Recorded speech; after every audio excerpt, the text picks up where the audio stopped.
کسی کو کسی پر کوئی فضیلت حاصل نہیں ہے. یہاں فضیلت کس کو ہے؟ جو پرہیزگار ہے، جو تقوی والا ہے. تقوی یہ اللہ تعالیٰ سے ڈرنا ہے. تقوی یہ حرام کام کو چھوڑنا ہے.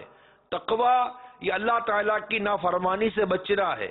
یہ تقوی ہے، یہ پرہیزگاری ہے، گناہوں سے پرہیز کرنے والا. پھر اس کی آگے قسمیں ہیں. حرام سے بچنے والا یہ تقوی کا ایک درجہ ہے کہ جو حرام سے بچے.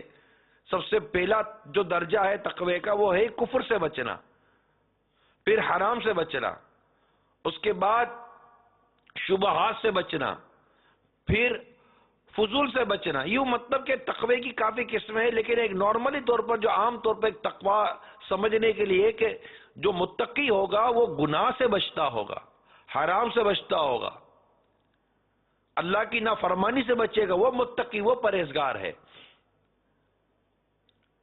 اور تقوی یہ ولایت کی ایک وہ ہے، علامت ہے.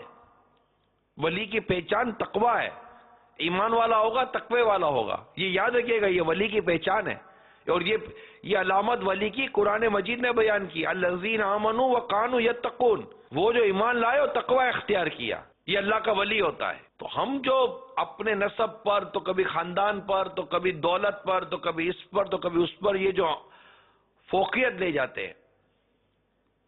اب غریب آدمی کتنا ہی نیک، پرہیزگار، متقی، خوف خدا والا، اللہ کا نیک بندہ ہو، لیکن چونکہ غریب ہوتا ہے، ہمارے اس کی کوئی اتنی خاص وقت و قدر و قیمت نہیں ہوتی. حضرت ابو ہریرہ رضی اللہ تعالیٰ عنہ سے روایت ہے کہ رسول کریم رؤوف الرحیم صلی اللہ تعالی علیہ وآلہ وسلم نے ارشاد فرمایا، بہت سے پراگندہ بالوں، پریشان حال بال ہوتے ہیں نا، بہت سے پراگندہ بالوں والے ایسے ہوتے ہیں جنہیں حقیر سمجھ کر لوگ دروازوں سے دھکے دیتے ہیں.